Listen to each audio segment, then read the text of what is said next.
capítulo 4, vamos ler os versículos 7 e 8. Então considerei outra vaidade debaixo do sol, isto é, o homem sem ninguém, não tem filho nem irmã, contudo não cessa de trabalhar, e seus olhos não se fartam de riquezas, e não diz: para que trabalho eu, se nego a minha alma os bens da vida? Também isso é vaidade e enfadonho trabalho. Vamos orar? Senhor Deus, nós agradecemos ao Senhor por mais uma vez podemos ver na Tua Palavra como podemos ser servos melhores nesse mundo, como podemos nos dedicar ao Senhor e como podemos juntos, unidos, servir ao Senhor com excelência. Agradecemos por esse momento em que estamos reunidos aqui, onde nós podemos abrir a Tua Palavra e assim poder aprender diretamente de Ti. Pedimos que Teu Espírito Santo trabalhe em nossos corações, de acordo com as nossas necessidades, para que sejamos edificados nesse momento. É em nome de Jesus que nós oramos e agradecemos. Amém. Hoje à noite vamos falar sobre unidos somos fortes. Nós vimos no capítulo, na mensagem anterior de Eclesiastes também, onde nós precisamos ter tempo para tudo, tempo para todas as coisas, tempo é tudo e precisamos aproveitar muito bem o tempo que nós temos quando servimos ao Senhor. Na sequência eu resolvi falar também que além de aproveitar o tempo, nós precisamos saber como aproveitar o tempo, porque se cada um quiser aproveitar como acha melhor, talvez não vai ser tão eficaz. Precisamos ser unidos para sermos fortes. O versículo 12 fala de uma realidade que é fundamental para nós cristãos, que estamos na batalha.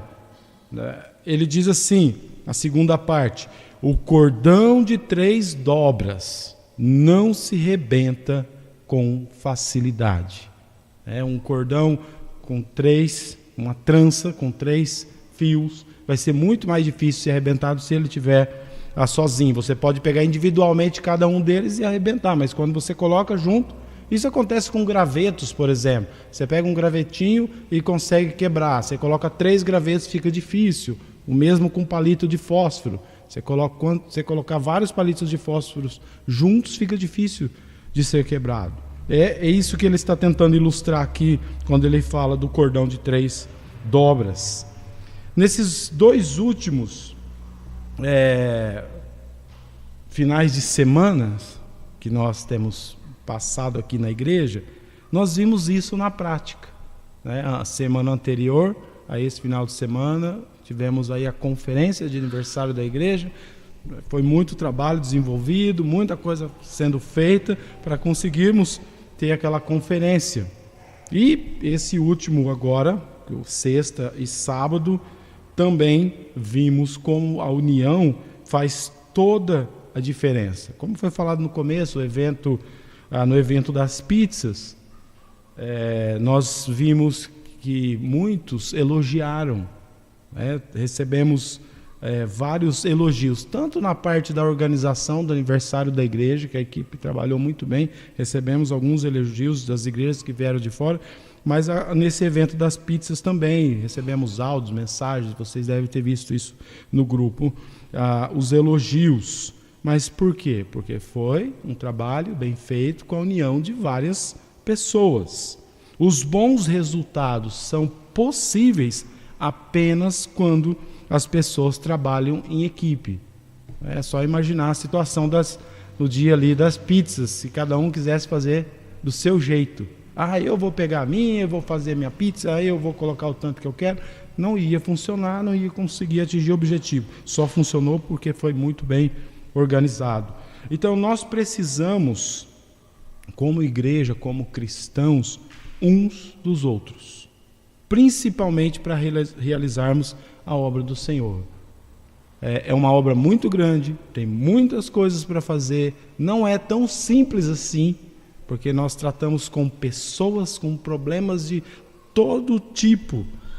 Então, para fazer a obra do Senhor, precisamos trabalhar juntos. Como eu li a tese aqui dos versículos 7 a 12 do Eclesiastes, ele tem uma tese falando que ele considerou outra vaidade. Outra coisa que pode ser considerado como algo que não é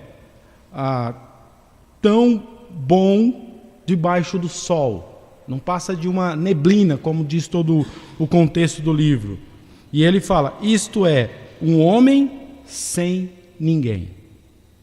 Não tem nem filho, nem irmã, contudo, não cessa de trabalhar. Olha o que fala desse homem. Seus olhos não se fartam de riquezas.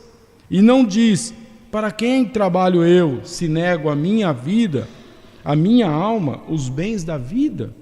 Também isto é vaidade e enfadonho trabalho. Temos aqui, nesses 2 versículos, uma história que nós podemos até imaginar algumas pessoas que conhecemos assim. A história de uma pessoa, de um homem que trabalha muito, muito dedicado à família, ao trabalho, trabalho diligente. Alguém que acreditava no valor honesto do trabalho e na dignidade de um trabalho bem feito. Nós temos aqui a imagem de uma pessoa que trabalha muitas horas. Como nós sabemos hoje, existem pessoas que trabalham muitas horas, saem antes do sol nascer e chega tarde em casa, trabalha muito. Aquele tipo de pessoa que as pressões do trabalho são tantas que às vezes leva horas para relaxar depois que chega em casa.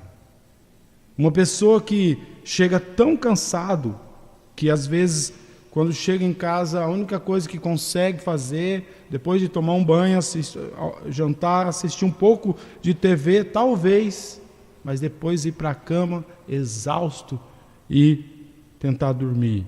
Muitas vezes essas coisas trazem problemas de saúde para essas pessoas. Alguns têm problema de pressão, depressão e outras coisas que podem surgir por causa desse muito trabalho. Sabem que devem fazer exercícios, por exemplo, sabem que devem fazer caminhada, mas não têm ânimo, não vão fazer. Sabem que tem que ter uma alimentação correta, mas não fazem. A sua dieta, geralmente de pessoas que trabalham muito, não é uma das melhores. E o resultado é que a pessoa fica irritada, ela não tem paciência com as pessoas.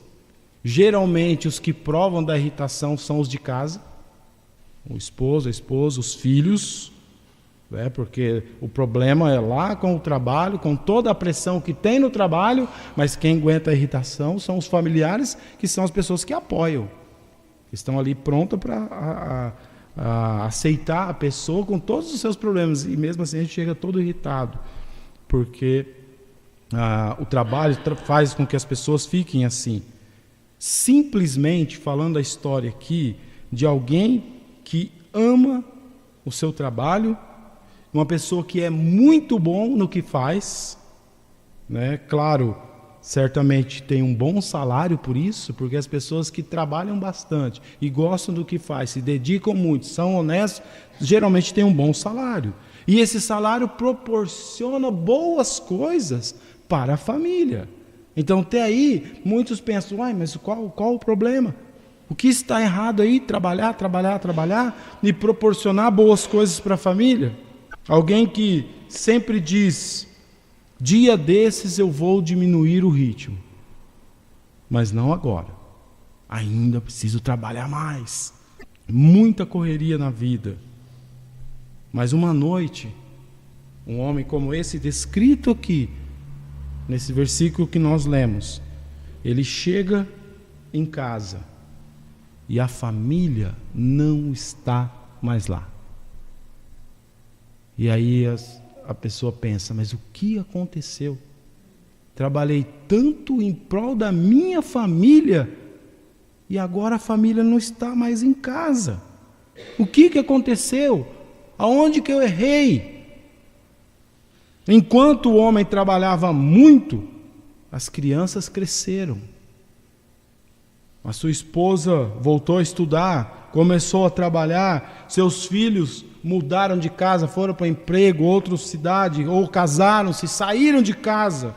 E agora a casa enorme que trabalhou tanto para construir está vazia. Ele chega à noite do trabalho, cadê? Ele está com uma bela notícia. Ele se tornou o vice-presidente da empresa multinacional, agora é um CEO. E chega em casa e não tem ninguém para compartilhar, porque já não estão mais lá. Chegou ao topo, mas chegou sozinho. Será que isso vale a pena? Essa é toda a tese do livro de Eclesiastes. Muitas vezes nós ficamos perdendo tempo com coisas inúteis, com vaidade. Aqui ele fala, estou vendo mais uma vaidade, mais alguma coisa que vai passar como uma neblina. O tempo passa e tem coisas que não tem como você voltar atrás. Por exemplo, acompanhar os filhos. Isso não tem jeito de voltar. Um dia eles vão crescer, vão casar, vão sair de casa e você vai ficar sozinho em casa. Nós hoje vivemos numa época que sofremos da síndrome da pressa. Queremos fazer tudo rápido, tudo correndo, as pessoas não têm tempo para nada, não têm paciência para as coisas. Não temos tempo para desenvolver bons relacionamentos. Então, com tudo isso em mente, os 2 primeiros versículos 7 e 8, nós temos aqui uma introdução para analisarmos os versículos 9 a 12, que eles enumeram vários benefícios que a união e a amizade proporcionam. São benefícios que são muito importantes para nós cristãos, individualmente, muito importantes também para a igreja. Então, o primeiro benefício nós encontramos aí no versículo 9. Melhor é serem 2 do que 1, porque tem melhor paga do seu trabalho. Relacionamentos são desenvolvidos fora do ambiente de trabalho. Pessoas se conhecem melhor fazendo o quê? Jardinagem, através de viagens missionárias, que eu sei que todo ano lá o pessoal de Guaíra e outros pastores de outras cidades estão fazendo. Eles vão para Venezuela, acho que a Nara está informada, acho que é Venezuela, Colômbia. E o ano que vem parece que é para a Guiana Inglesa. Todos os anos, em outubro, eles se reúnem e fazem viagens missionárias. Nesse período, as pessoas se conhecem melhor. Se conhecem melhor com projetos sociais. E também nos ministérios da igreja, onde nós passamos algum tempo junto.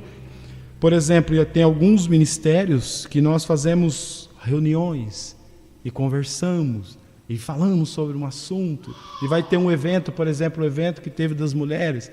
Quantas e quantas reuniões que não tiveram, e quantas boas conversas que não tiveram. Não foi só o trabalho em si, ali puderam se conhecer melhor. Essas coisas fazem com que as pessoas desenvolvam bons relacionamentos. Quando combinamos as nossas forças, criatividades e talentos, tudo isso facilita o trabalho e fortalece o relacionamento pessoal. Por isso que é importante da união. Melhor é serem 2 do que 1. O benefício que nós temos aqui é o benefício da união. Esse é o primeiro benefício que nós vemos aí no versículo 9. O benefício da união. Quando estamos juntos, unindo as nossas forças, criatividades, talentos, os relacionamentos vão ser fortalecidos. Segundo benefício, no versículo 10, acompanha aí comigo, diz assim: porque se caírem, um levanta o companheiro. Ai, porém, do que estiver só, pois caindo não haverá quem o levante. Qual é o benefício que nós temos aqui? O benefício da ajuda. Vivemos numa época onde nós cultivamos a solidão. As pessoas querem ficar nos seus cantos. Tu no teu cantinho e eu no meu, diz o hino. Mas quando aquele hino está falando tu no teu cantinho e no meu, no sentido positivo. Cada um fazendo a sua parte, não isolado. A solidão, isolamento, isso nunca é bom. A palavra de Deus sempre ensina que nós precisamos ter unidade, união. O benefício da união é bom não só para a pessoa que está participando com as outras pessoas, mas é bom para todo o corpo. Muitos têm orgulho de serem independentes. Eu sou independente, eu não preciso de ninguém, eu faço o que eu quero, quando eu quero, onde eu quero. Principalmente os homens que desenvolvem esse tipo de atitude machista, de achar que pode fazer tudo sozinho, que não precisa das outras pessoas e que conseguem fazer. A verdade é que uma hora ou outra nós vamos precisar de alguém. Nós precisamos estar unidos, ajudando uns aos outros. Hoje nós ajudamos, amanhã seremos ajudados. Os isolados sofrem com a falta de ajuda. Muitos se acham independentes, acham que não precisam das pessoas, mas existem alguns momentos que eles sofrem porque não são ajudados como deveriam ser. Esse é o segundo benefício. Nós vimos o terceiro benefício no versículo 11. O benefício do companheirismo, que diz: também se dois dormirem juntos, eles se aquentarão, mas um só, como se aquentará? Esse versículo, alguém pode pensar, mas qual é a aplicação útil aí para nós? A ideia de aquecimento de dois juntos, a não ser que seja num casal para aquecer um outro, mas nós temos que avaliar o contexto que foi escrito. No tempo de Salomão, o frio era uma questão muito séria, e nem sempre eles estavam num lugar com bom abrigo, com o aquecimento devido, e as pessoas podem morrer por causa de frio. Isso acontece muito em lugares desertos, por exemplo, que é a região que Salomão está em mente. Durante o dia, aquele calor escaldante que as pessoas podem morrer também por causa do calor, mas à noite é um frio terrível que mata as pessoas por causa do frio. Então, eu sempre tenho assistido esses programas de sobrevivência, e uma das coisas que falam, se tiver sozinho, a pessoa está complicada, como diz a passagem aqui, mas se tiver com outra pessoa, a ideia é usar o calor humano para poder aquecer. Porque se estiver sozinho, como diz o versículo, como se aquentará? Então, eles, quando eram obrigados em alguma viagem ou por algum motivo dormirem ao relento, ou mesmo em uma barraca, quanto mais amontoados os corpos estivessem, mais quente ficariam. Essa é a ideia. Por essa razão que esse aqui diz que 2 é melhor do que 1 para aquecer. A pessoa sozinha, ela tenta se encolher, ela faz de tudo para aquecer, mas não tem um outro corpo para ajudar no aquecimento. Um exemplo que nós usamos muito com relação a essa união que fortalece o aquecimento é o da brasa. Tira uma brasa da churrasqueira e coloque ela separada para ver o que acontece. Verá que o seu calor logo será extinto, porque está separado das outras. O que mantém as brasas vivas é a união. Quanto mais brasas, mais aquele calor vai permanecer e ela vai continuar ali aquecendo. Elas não conseguem manter o calor por muito tempo quando estão sozinhas. Logo a brasa se apaga. É por isso que é tão importante, aqui aplicando a união à igreja, é por isso que é tão importante que a igreja seja unida. Nós nos reunimos para criar uma fogueira de companheirismo, para que possamos ajudar uns aos outros a aumentar a chama do zelo de servir ao Senhor. A ideia desse companheirismo é justamente por isso. Hoje mesmo nós, na escola dominical, tivemos um bom exemplo, uma boa discussão ali, vários falando a respeito do que pensam, a respeito dos eventos futuros, alguns com perguntas, outros com argumentos e com exemplo, e falou de evangelismo, testemunho. Aquilo ali é o aquecimento, um fortalecendo o outro, um mostrando para o outro as suas dificuldades e o que sabe e compartilhando, aumentando o zelo para servir na obra do Senhor. Pessoas que não estão na igreja não têm a oportunidade de participar numa aula como nós participamos hoje. Então, o benefício do companheirismo é um dos benefícios que nós como cristãos temos. E para concluir, no versículo 12, ele concluiu seus pensamentos com as seguintes palavras: se alguém quiser prevalecer contra um, os dois lhe resistirão. O cordão de 3 dobras não se rebenta com facilidade. Em outras palavras, precisamos de outras pessoas para nos dar forças em meio às dificuldades, em meio às perseguições. Às vezes somos perseguidos no trabalho, às vezes somos perseguidos na escola, às vezes podemos ser perseguidos de várias formas, mas quando temos companheirismo, temos pessoas para compartilhar, temos pessoas para conversar, fica muito mais fácil levarmos a vida.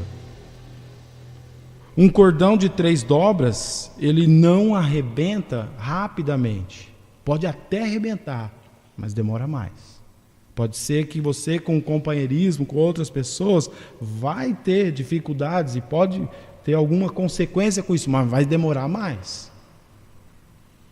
Essa é uma maneira, quando ele fala aqui do cordão de 3 dobras, uma maneira proverbial de dizer a força na união.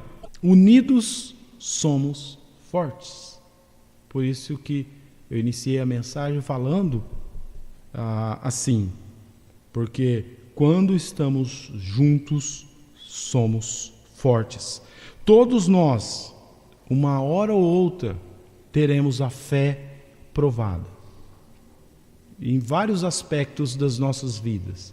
Pode ser emocional, pode ser financeiro, pode ser físico, mas de uma forma ou outra nós temos a fé provada. E sozinho é muito difícil continuar. Se você não tiver ninguém para atravessar nos momentos sombrios com você, a vida vai parecer praticamente impossível. Imagina aqueles momentos mais complicados da vida, quando você está passando por aqueles momentos difíceis e não tem ninguém nem para compartilhar, nem para poder pedir oração, porque muitas vezes nós não estamos lá presencialmente, mas estamos em oração, estamos constantemente apoiando uns aos outros. Por isso que o envolvimento na igreja local é tão importante. Porque há quem diz, mas eu posso servir a Deus em casa. Eu leio a Bíblia em casa, eu oro em casa, e posso muito bem continuar dessa forma. um dos problemas, são vários os problemas com esse pensamento, mas um dos problemas que nós vemos aqui é a falta desses benefícios. Quem está sozinho em casa não tem esses benefícios. Não tem a força, a união traz a força. Em Efésios capítulo 4, versículo 3, diz assim: esforçando-vos diligentemente por preservar o quê?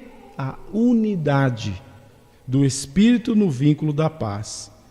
Deus sabia que não seria sempre possível preservar a unidade, manter a união, porque uma pessoa sozinha não pode manter a união. Então, por isso, nós precisamos nos esforçar.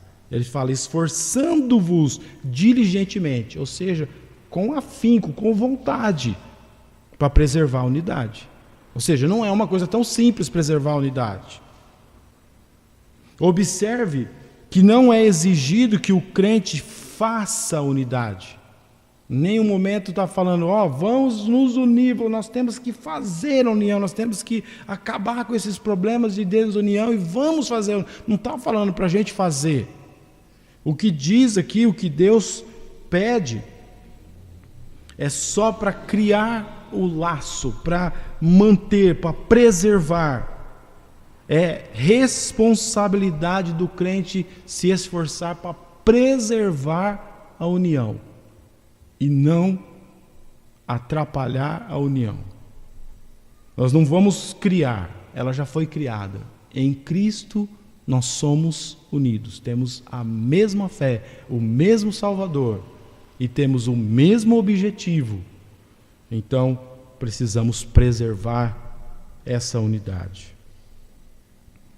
A nossa responsabilidade, então, é guardar, proteger e preservar a união cristã para sermos fortes.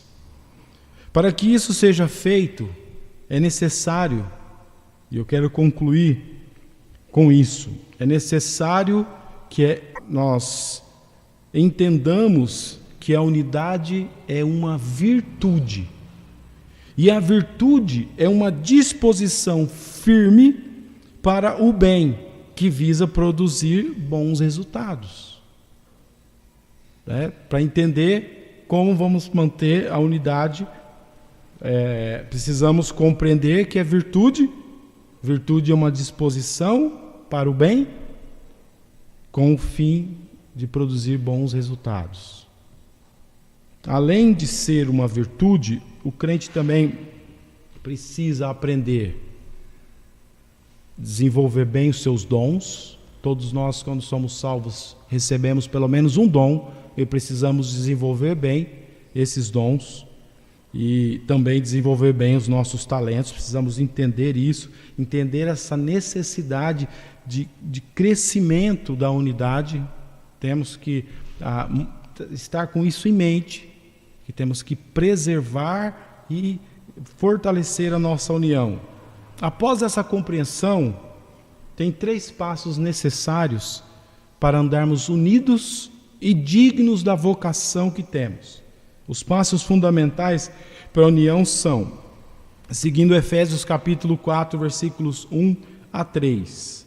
O primeiro passo para mantermos e preservarmos a unidade: humildade e mansidão. Não vamos nos manter unidos e nem preservar a unidade se não formos humildes, se não formos mansos. Olha o que diz Efésios capítulo 4, versículo 1 e 2a. Rogo-vos, pois, eu, prisioneiro no Senhor, que andeis de modo digno da vossa vocação, a que fostes chamados, com toda a humildade e mansidão. Agora podemos pensar, mas humildade ou mansidão não seria um sinal de fraqueza? Não, nem a humildade, nem a mansidão é sinal de fraqueza. Nós usamos o exemplo do cavalo. O cavalo manso, ele continua sendo forte e útil para o trabalho. O cavalo que não é manso, que é selvagem, ele é forte e inútil, ele não serve para nada. Mas aquele que é manso, ele é útil para o trabalho, mas ele não deixa de ser um cavalo e ter a força de um cavalo. Então, ser manso não é um problema para ninguém. Nós vamos continuar sendo o que somos, mas úteis para a obra do Senhor. Outro exemplo com relação à humildade, o maior exemplo de todos em relação à humildade é o nosso Senhor Jesus Cristo. Jesus era humilde, ele viveu humildemente nesse mundo, ele deu exemplo do que é ser humilde nessa face da terra. Mas em nenhum momento ele foi fraco. Em nenhum momento ele deixou de ser o que ele era, todo poderoso e tendo toda a sua força. Então, o primeiro passo para a união, para a unidade, para mantermos, preservarmos a união, é humildade e mansidão. O segundo, na segunda parte do versículo, é a paciência. Olha o que diz aí: com longanimidade, suportando-vos uns aos outros em amor. Se não tiver paciência, você não vai conseguir se unir com alguém, porque realmente muitas vezes é a nossa falta de paciência com o próximo que atrapalha a nossa união. O versículo ele é muito claro, ele fala com longanimidade, seria o mesmo que com paciência, suportando-vos. Só existe a necessidade de ter paciência porque existem coisas que precisamos suportar ou coisas que nós não suportamos. Por isso que temos que ser pacientes. Se todas as coisas que acontecessem ou que as pessoas fizessem não nos afetassem, para que ter paciência com aquela pessoa? A gente só precisa ter paciência porque ela nos incomoda. A gente precisa suportar aquela pessoa. É só analisar a expressão suportando-vos. Ela indica sofrimento. Você imagina alguém suportando alguma coisa sem sofrer? Sempre que temos que suportar alguma coisa, seja fisicamente ou emocionalmente, há um sofrimento embutido. Então, quando o versículo está falando aí, tenha paciência e suporte uns aos outros, é o mesmo que dizer, sofra, mas tenha paciência com o seu irmão. Porque se não houver paciência, não há união. Suportar sempre é desagradável, mas a palavra nos orienta a sermos pacientes, suportando uns aos outros. E o último passo para preservarmos a união é um esforço contínuo. Nós precisamos ser humildes e mansos, precisamos ter paciência, mas não é só isso. A gente tem que continuar e tem que voltar e lembrar dos passos e fazer de novo. Nós vamos errar, vamos cair, levantamos e continuamos de novo. Esforço contínuo. Nunca podemos dizer, eu não consigo, eu não posso. Aquela expressão, pau que nasce torto e morre torto, não serve para os seres humanos. Principalmente aquele que se converteu, que tem uma vida transformada, modificada, e que a cada dia desenvolve a santificação. Então, é uma luta constante. Nós comentamos isso hoje na aula na EBD. É uma luta da carne contra as coisas espirituais. É esforço contínuo. Nós não paramos de lutar. E o versículo 3 diz: esforçando-vos diligentemente por preservar a unidade do Espírito, do vínculo da paz. Esse esforçando-vos diligentemente é esforço contínuo, o tempo todo. Você pode errar, pode falhar. Se arrependa, confesse seu pecado, se for o caso, levante e continue. Temos que manter e preservar a união. Unidos somos fortes. Lembre-se, chegar no topo sozinho. Lembra da história que eu contei do homem que chegou no topo sozinho?